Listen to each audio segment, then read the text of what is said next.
What fool thing is Johnny doing now? Pardon me. Well, here we go. Lee Hacklin, private investigator in The One Way Hospital, Chapter 9. Oh my God, you're one of them. A giant ant?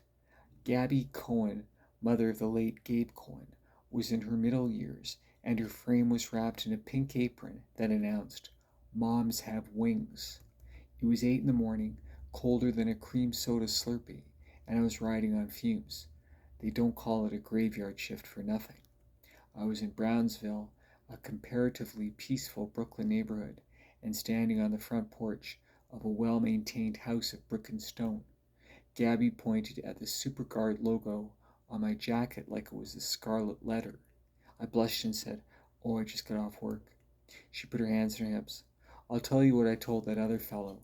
Cork, dork, torque. We're not taking a single penny from that abattoir." I read a lot, but I'm not familiar with that word. It means slaughterhouse. Ah, I'm very sorry about Gabe. What do you want? I'm sorry to barge in on you like this, but I'd like to have just a few minutes of your time, please. I'm Lee Hacklin.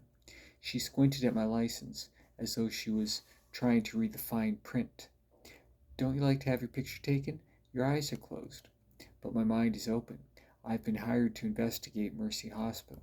She hissed, "That devil's den. I wish somebody would burn it to the ground. I'll bring the salt." "Please come in. Sorry for the mess." Her living room was basic, tidy, and comfy. There was a marmalade cat sleeping on a bookshelf. Gabby said, "That's Gollum. Gabe named him. He was such a fan of those fantasy books. Lord of the Flies." I didn't correct her. I'm no angel, but I'm not that guy either. "Would you like a cup of coffee?" "Yes, please. You're very kind." There were two flags above her television, American and Israeli. Gabby entered her kitchen and returned a few minutes later with 2 steaming cups of joe. She handed me one. I thanked her, and she sat across from me.